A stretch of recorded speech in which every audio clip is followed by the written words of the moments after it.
the story of a woman who returns from death with a terrifying message from Jesus, told by the person herself. Keep watching till the end to find out what happened to her. Let's begin. Hello, my name is Margaret Bennett, and I never imagined I'd return from death at the age of 70. I suppose no one does. But here I am, alive, breathing, speaking to you when I should have passed into eternity. You see, I wasn't just gone for a moment. I was gone long enough for the doctors to give up, for my family to weep over me, and for the finality of death to settle in. And yet, I came back. But it wasn't because I wanted to. No, I was sent back. Sent back with a message so urgent, so terrifying, that I can't keep silent about it. The last thing I remember before waking up was the feeling of my body giving out. The illness had hit me fast, something the doctors struggled to name. My daughter Susan had rushed me to the hospital, her hands shaking as she clutched mine in the ambulance. "Hang on, Mum," she kept saying, her voice cracking. My grandson, Ethan, trailed close behind in his old beat-up car, honking at traffic to keep up. I remember feeling their love, their worry, but also the slow, inevitable pull of something much bigger. When I opened my eyes again, it wasn't to the world I'd known for 7 decades. There was light, blinding, warm, and endless. It wasn't like the light from the sun. This light was alive. It embraced me, filled me with a peace I can't describe. And then I stood in the presence of him. Jesus. I know how that sounds. I know you're probably thinking, this old lady has finally lost it. But I swear to you, I saw him. I was there. His eyes, they saw everything. His voice, it wasn't just heard, it was felt, like it resonated deep inside me. He showed me things I didn't want to see, things about our world and where we're headed. And then, just as quickly as I'd arrived, I was sent back. When I woke up, I was back in that hospital bed. My daughter Susan was gripping my hand, tears running down her face, but her head was bowed and her eyes were closed. I heard her whisper, "Goodbye, Mum." Ethan stood behind her, his arms crossed, his face pale. My other grandson, Caleb, was staring out the window, avoiding the scene altogether. The nurses were speaking in low tones, one of them switching off the monitors. They had declared me dead. Then I gasped, drawing in air so sharply that Susan screamed. I don't blame her. It must have been terrifying. Her head snapped up, and she stumbled backward, her chair screeching across the floor. Ethan jumped back, bumping into a tray of instruments, and Caleb spun around, his face white as a sheet. "Mum," Susan stammered, her voice trembling as she clutched the edge of my bed. I tried to smile, but it must have come out more like a grimace. My body still felt heavy, sluggish, but I forced the words out. "I'm back," I whispered, my throat dry and raspy. The nurses were shouting now, calling for the doctor. One of them dropped her clipboard, and the sound of it hitting the floor echoed in the room like a thunderclap. The attending physician, Dr. Reynolds, burst through the door moments later, his face a mix of disbelief and shock. "That's not possible," he muttered under his breath, his eyes scanning the machines, my body, and then my face. "This is impossible." But impossible or not, I was there. I was alive. Susan's face was a mixture of joy and fear. "What? How? Mum, you were gone. You were gone." "I know," I said, my voice stronger now. "But I've been sent back. There's something I have to tell you." Her expression shifted. "Sent back? What are you talking about?" I took a deep breath and looked into her eyes. I saw him, Susan. I saw Jesus, and he sent me back with a message.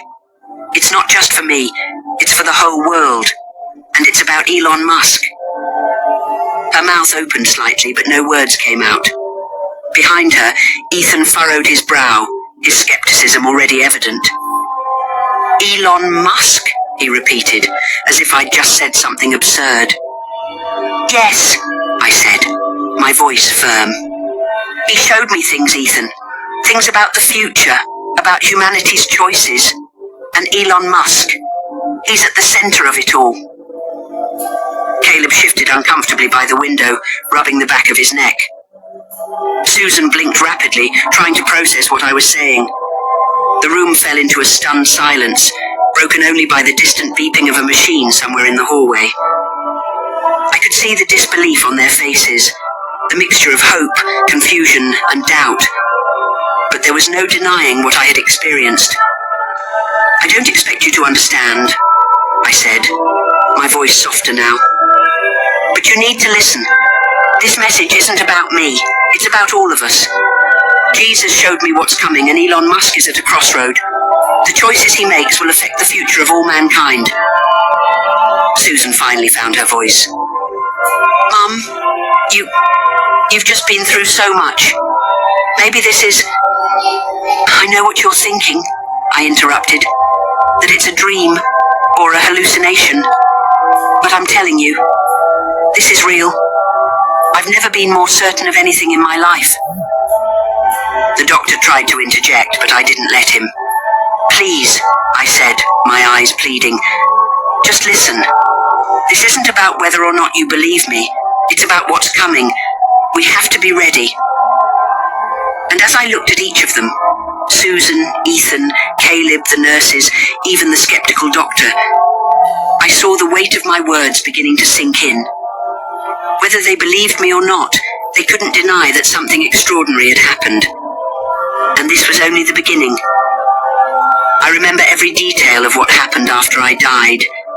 It wasn't like falling asleep or fading away into darkness. One moment I felt my body letting go, the weight of years and sickness pulling me down like an anchor. The next, I was light as a feather, soaring upward into a place that was unlike anything I could have imagined. At first it was quiet, almost eerily so, but the quiet wasn't empty. It was full, brimming with an energy I couldn't describe.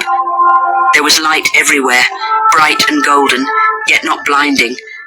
It wrapped around me, warm and comforting as though it knew me.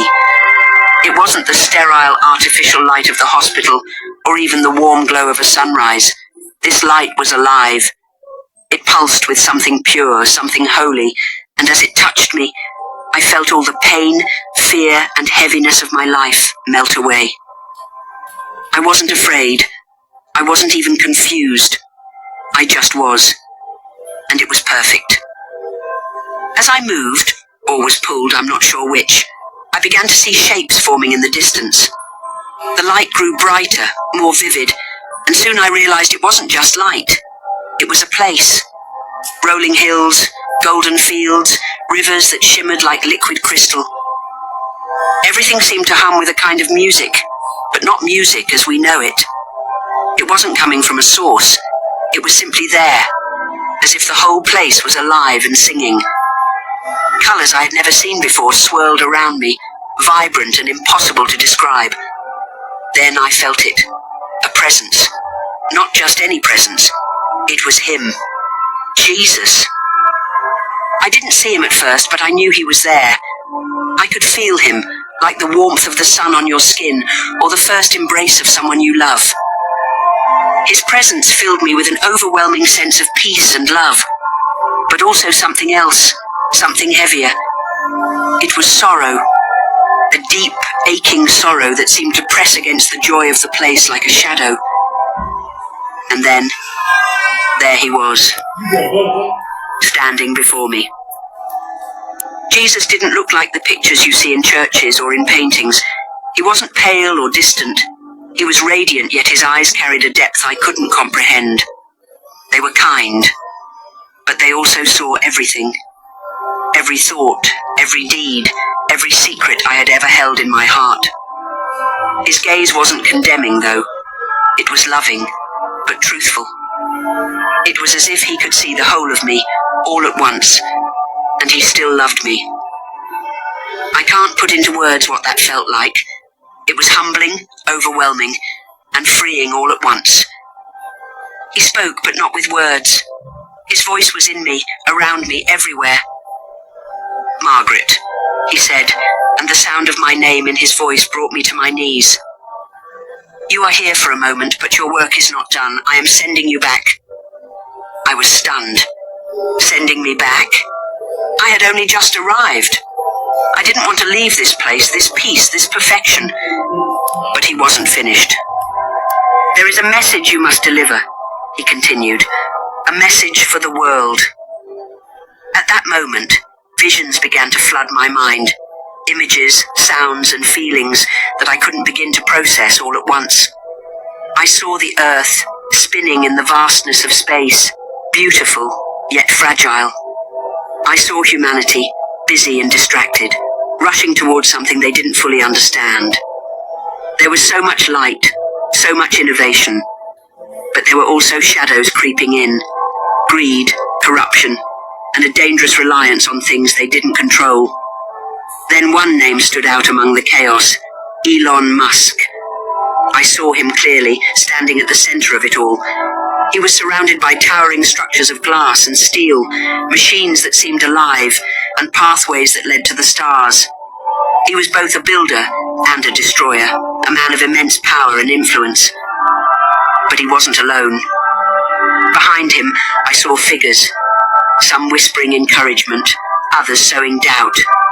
It was as if he were walking a tightrope, teetering between two fates, one of creation and one of destruction. Jesus' voice came again, steady and sorrowful. He is at a crossroads. The choices he makes will shape not just this world, but worlds to come. I didn't understand at first. Why Elon Musk? Why was this one man so important? But Jesus showed me more. I saw the technologies Musk was creating. Spaceships hurtling toward distant planets, machines that could think and feel, wires connecting human minds to computers. These weren't just inventions. They were tools that could either elevate humanity to something greater or sever it from its soul. Pray for him, Jesus said. Pray for the choices he will make, for the enemy seeks to use his brilliance against him. I felt the weight of those words settle on me like a heavy cloak. I wanted to ask questions, to plead for more time to understand, but I couldn't speak. The visions kept coming. I saw the earth again, but this time it was different. In one version, it was vibrant, alive, a place where technology and faith worked together to bring harmony. In another, it was cold and lifeless, a world dominated by machines and stripped of its humanity. The contrast was stark, and the message was clear. The future was hanging in the balance. Margaret, Jesus said again, his voice gentle but firm. You must go back and tell them. Tell them what you have seen. Tell them to pray, to guide, and to hope. This path is not set in stone. There is still time. Before I could protest, before I could even think to ask why me, the light began to fade. The music, the colours, the warmth, all of it started slipping away. I felt myself being pulled back, down, away from the perfection of that place. And then, I was in darkness again. The next thing I knew, I was gasping for air, my daughter screaming, and the world crashing back around me. But even as I returned to the confines of my old, frail body, the message burned within me. It was as if it had been etched onto my soul, and I knew I had to share it no matter how impossible it sounded. Jesus had sent me back, and I couldn't ignore what he had shown me. The future depended on it. The hospital room was still buzzing with confusion and disbelief as I began to explain what had happened. My daughter Susan was sitting beside me, her hand on mine, while Ethan and Caleb stood nearby, their faces pale and drawn. Dr. Reynolds had taken a step back, his arms crossed, skepticism clear in his expression. The nurses whispered to one another in the corner, unsure whether to stay or leave. But I didn't have time for their doubts or questions. What I had seen, what I had been told, was too important to let their disbelief deter me. I know this is hard to understand, I began, my voice trembling but steady. I know how impossible it sounds, but I'm telling you, I saw Jesus. I stood before him, and he showed me things I can't unsee. He gave me a message, one that the world needs to hear. Susan tried to smile, but it was weak, her confusion showing in the tight lines around her mouth. "Mom, you've been through a lot," she said gently, as if trying to calm me. "Maybe this is just your mind trying to make sense of—" "It's not my mind, Susan," I interrupted, squeezing her hand. "I'm not confused and I'm not crazy. This is real. He spoke to me, and he told me to come back for a reason." Ethan let out a small nervous laugh and rubbed the back of his neck. "Grandma, you're saying you saw Jesus and—" "What?" "He sent you back with a message for us, for the world. That's—" He stopped himself, his skepticism evident. "That's a lot to take in." I looked directly at him, my gaze steady. "I know you don't believe me, Ethan, but you will. You have to listen. This isn't about me, it's about all of us. Jesus showed me what's coming, and it's bigger than anything you can imagine." Caleb, who had been silent until now, shifted uncomfortably in his spot by the window. "You said something about Elon Musk," he said quietly, his voice hesitant. "Why would Jesus talk about him? He's just a guy who builds rockets and electric cars, right?" "He's not just a guy," I said firmly. "He's a man at the center of something much bigger than himself. Jesus showed me a future where his decisions, his work, shape the destiny of humanity. He has the power to create or destroy, to lead us towards salvation or ruin. And right now, he's standing at a crossroads." The room fell silent. Even Dr. Reynolds, who had been quietly checking my vitals, paused to listen. I could feel the weight of their attention, the mixture of disbelief and intrigue that hung in the air. It didn't matter if they believed me in that moment. What mattered was that they heard me. "Jesus showed me a vision," I continued. "He showed me the earth, the way it is now and the way it could be. He showed me humanity's progress, our technology, our achievements, but also the dangers we've created for ourselves. Elon Musk was at the center of it all. His work with artificial intelligence, space exploration, and neural technology, these are tools that could either save us or destroy us. And the choices he makes in the coming years will determine which path we take." Susan frowned, her brow furrowed deeply. "Mum, why Elon Musk? Why him of all people? He's just one man." "That's exactly why," I said, "because he's not just one man anymore. He's become a symbol of our future, a leader in fields that are reshaping the world. Jesus said he's standing on a precipice, and what he does next will ripple through all of humanity. But he's not infallible. He's human, just like the rest of us, and he needs guidance. He needs prayers." Ethan shook his head, clearly struggling to process my words.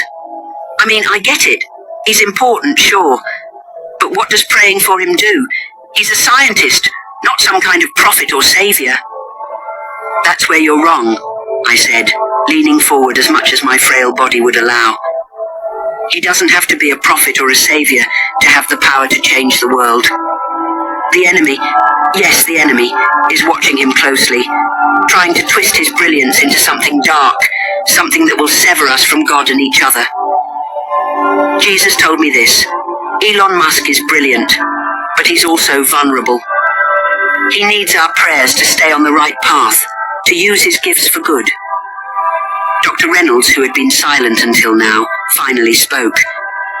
"Mrs. Bennett," he said cautiously, "I don't mean to be disrespectful, but you've just been through an extraordinary experience. It's not uncommon for people who've had near-death experiences to see visions or—" "I wasn't near death, Doctor," I interrupted sharply. "I was dead. I know the difference.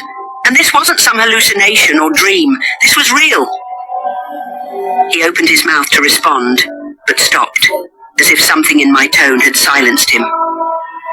The room grew still again, the only sound the faint beeping of the heart monitor beside me. Susan sighed, her shoulders slumping. "Mum, even if..." If this is real, what are we supposed to do about it? How are we supposed to help Elon Musk? We're just ordinary people. By spreading the message, I said simply. By sharing what I've seen and praying, not just for him, but for the world. This isn't just about one man, it's about all of us. We have to remember that technology isn't the enemy. It's a tool. And like any tool, it can be used for good or for evil. Jesus showed me both futures, and I'm telling you, we want the future where we use it for good. But that future won't happen unless we act. Ethan crossed his arms, his skepticism softening into something closer to curiosity. What did these futures look like? He asked. What exactly did you see? I hesitated, the memory of those visions flashing vividly in my mind. In one future, I said slowly, the earth was vibrant, full of life. Technology worked hand in hand with nature, with faith. People used their innovations to heal, to connect, to grow closer to each other and to God. But in the other future, I paused, the image of that cold, lifeless world burning in my mind. It was empty, soulless. Machines had taken over everything, and humanity had become a shadow of itself. There was no love, no faith, no connection, just cold efficiency and loneliness. Caleb shuddered visibly. And you think Elon Musk has the power to decide between those futures? I know he does, I said. And so do we. Our prayers, our choices, they matter. Jesus showed me that. This isn't set in stone. We still have time, but we have to act now. The weight of my words hung in the air, pressing down on all of us. I could see the doubt in their eyes, but I could also see something else. A spark of belief, however faint. It was enough. It had to be enough. The days following my return were a whirlwind of emotions, confusion, and a strange kind of energy that seemed to ripple outward from the moment I woke. Word spread quickly in the small town where I lived, and soon, my survival, and the story of what I had experienced, became the talk of the community. At first it was just whispers in the hospital halls, the nurses and doctors exchanging glances and quiet conversations. Then, as I was discharged and sent home, it seemed like the entire world had shifted in a way I couldn't quite explain. Susan stayed with me, refusing to leave my side. She claimed it was to help me recover, but I could see the worry in her eyes. She watched me closely, as though waiting for me to slip back into the realm I had so briefly left. Ethan and Caleb came by often, their curiosity outweighing their skepticism. They'd sit in my living room, asking questions that ranged from hesitant to outright challenging. "Grandma," Ethan asked one evening, leaning forward in his chair, "if what you saw is real, then why you? Why would Jesus choose you to deliver a message about someone like Elon Musk?" I smiled faintly, folding my hands in my lap. "Because I'm not anyone special," I said. "That's the point. This message isn't about me, it's about all of us. Jesus doesn't choose based on status or power. He chooses based on faith, on willingness. And maybe I was the only one who would listen." Caleb frowned, sitting on the arm of the couch. "But why talk about Musk specifically? There are so many powerful people in the world. Politicians, leaders, billionaires. Why him?" "Because his work is different," I said firmly. What Jesus showed me wasn't about politics or money. It was about the tools Musk is creating, tools that could either save us or destroy us. Artificial intelligence, space exploration, neural technologies. These are things that could shape the future in ways we don't fully understand yet. And Jesus said he's at a crossroads. He's making decisions right now that will ripple through the fabric of existence. Susan, sitting quietly in the corner with her arms crossed, finally spoke. "Mum, I want to believe you. I really do. But how are we supposed to know if any of this is real? What if it's just—" She trailed off, unable to finish the sentence. I didn't blame her for doubting. Even I struggled to grasp the enormity of what had happened. But then, something strange began to happen. The first sign came the day after I returned home. I was sitting in my kitchen, sipping a cup of tea, when the lights flickered. It wasn't unusual. Our town's electrical grid wasn't exactly state-of-the-art, but this felt different. The flickering wasn't random. It came in a steady rhythm, almost like a pulse. I stood up, feeling a strange tingle run through me, and as I walked toward the window, I saw a small bird sitting on the windowsill, staring at me with unblinking eyes. Its presence was unnerving, but before I could react, it let out a sharp chirp and flew away, disappearing into the sky. It might have been nothing, I told myself, but deep down, I knew it wasn't. The next sign was harder to dismiss. Susan and I were in the living room when the television, which had been off, suddenly turned on by itself. The screen was filled with static, but beneath the crackling noise, a faint voice could be heard. It was garbled, almost like a radio transmission from far away, but it was enough to make Susan jump to her feet. "What's going on?" she asked, her voice trembling. I didn't answer. I couldn't. The voice was saying something I couldn't quite make out, but the tone was urgent, insistent. Then, as quickly as it had started, the television turned off again, plunging the room into silence. Susan looked at me, her face pale. "Mum, what's happening?" "I don't know," I admitted, "but I think it's connected to the message." As the days went on, the signs became more frequent. Lights would flicker in patterns that felt deliberate. Unexplained sounds echoed through the house at odd hours. Footsteps, whispers, the hum of machinery that didn't exist. Even the weather seemed to change abruptly around me, storms appearing and disappearing without warning. The strangest part was the dreams. Every night I dreamed of the visions Jesus had shown me. Elon Musk, standing at the crossroads, the two futures diverging before him, and the shadowy figures watching him from the edges. Ethan was the first to notice the pattern. "Grandma," he said one afternoon, sitting at the kitchen table with a notebook in hand, "these things keep happening when you talk about the message. Have you noticed that? It's like something doesn't want you to tell people." I nodded slowly. I felt it too. There's something or someone trying to interfere. Susan looked skeptical but didn't argue. She had seen enough to know that something was happening, even if she didn't fully believe my story. "So what do we do?" she asked. "How do we stop it?" "We can't stop it," I said. "But we can keep going. The message has to get out no matter what." As word of my experience spread, more people began to visit. Neighbours, church members, even strangers from other towns showed up at my door, curious to hear my story. Some came with open hearts, eager to listen. Others came with skepticism, ready to dismiss me as an old woman clinging to a delusion. But no matter their reaction, I told them the same thing. The future is not set in stone, and our prayers, our choices, and our actions matter more than ever. Not everyone believed me, of course. Some people laughed in my face. Others whispered behind my back, calling me crazy or attention-seeking. But there were also those who listened, really listened. And those were the people who gave me hope. One day, a reporter from the local news showed up at my door. His name was Mark, and he was young, sharp, and skeptical. "Mrs. Bennett," he said, holding a notebook and a recorder, "I've heard some interesting things about you. Do you mind if I ask a few questions?" I invited him in, knowing that this was part of the mission. He asked about my experience, about the visions, and about the message Jesus had given me.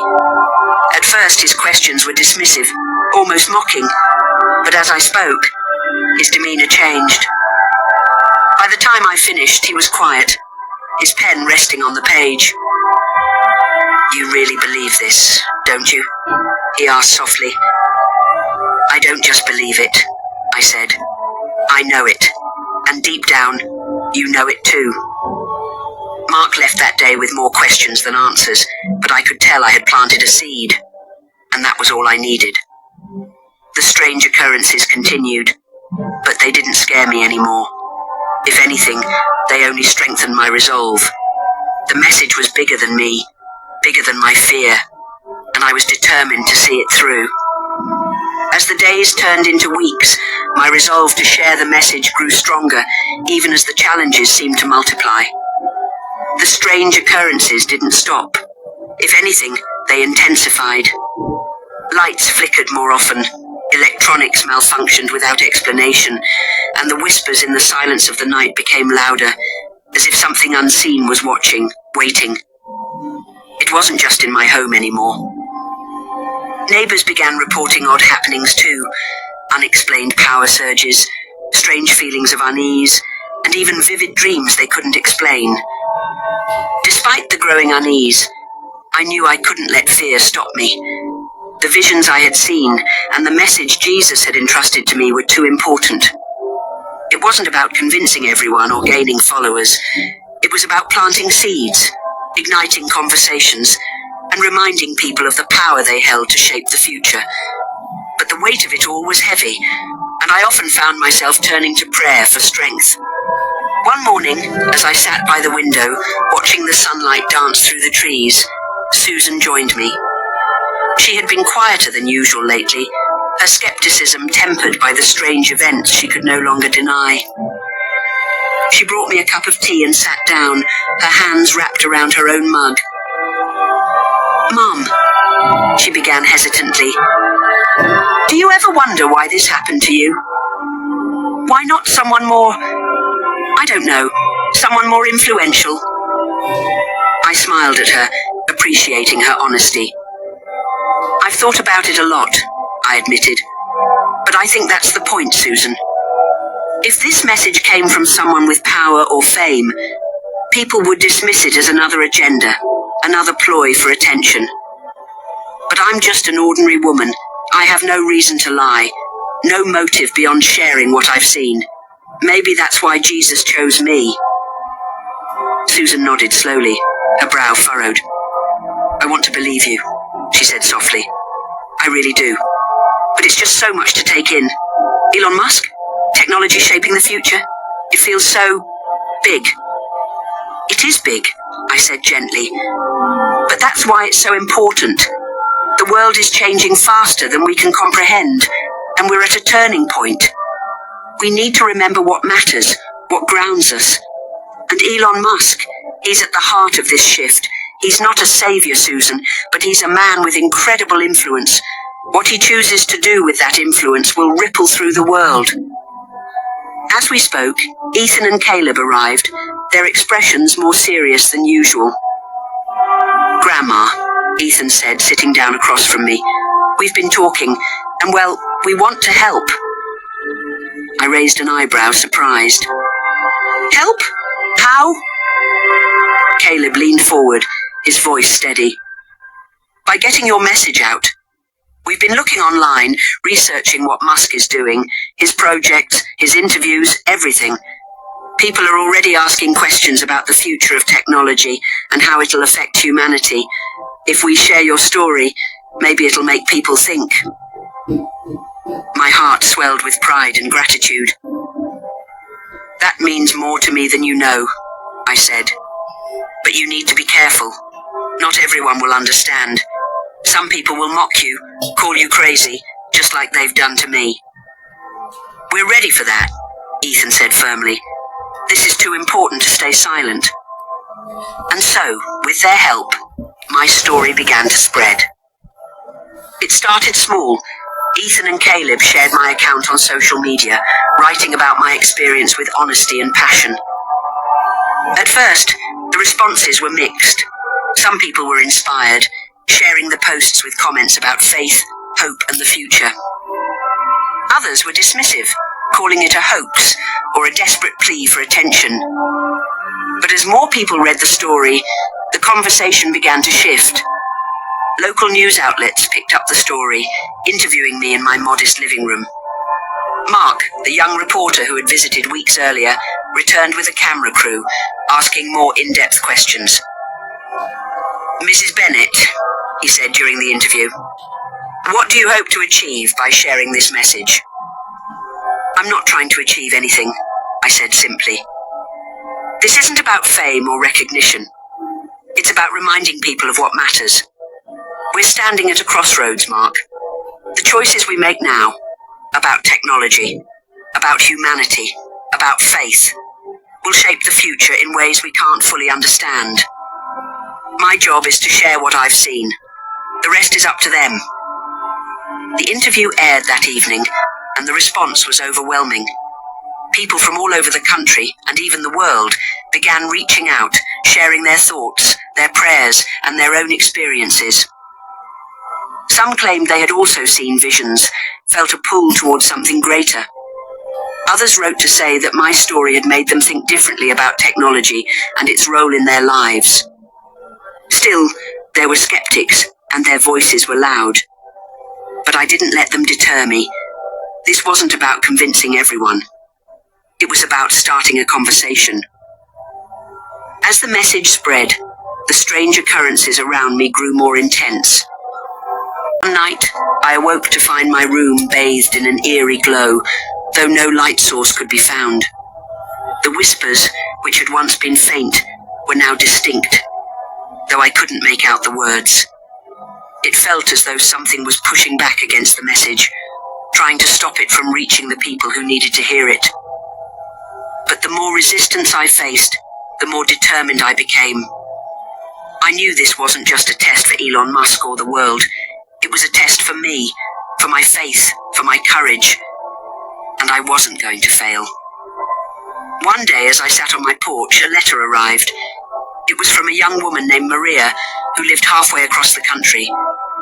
In her letter, she described how she had been struggling with her faith, feeling lost in a world that seemed increasingly dominated by technology and disconnected from humanity. But after hearing my story, she had started praying again, asking for guidance and clarity. "Your story gave me hope," she wrote. "It reminded me that even in a world that feels cold and overwhelming, there is light, there is love, and there is a greater purpose. Thank you for sharing it." I held the letter close, tears streaming down my face. This was why I'd been sent back, not to change the world on my own, but to remind others that they had the power to change it together. Each prayer, each act of faith, each step toward kindness and connection was a thread in the fabric of the future. As I looked out at the horizon, I felt a deep sense of peace. The message was out there now, reaching hearts and minds in ways I could never have imagined. The future was still uncertain, still full of challenges. But I knew, without a doubt, that humanity had the strength to choose the path of light. And I would spend whatever time I had left reminding them of that truth.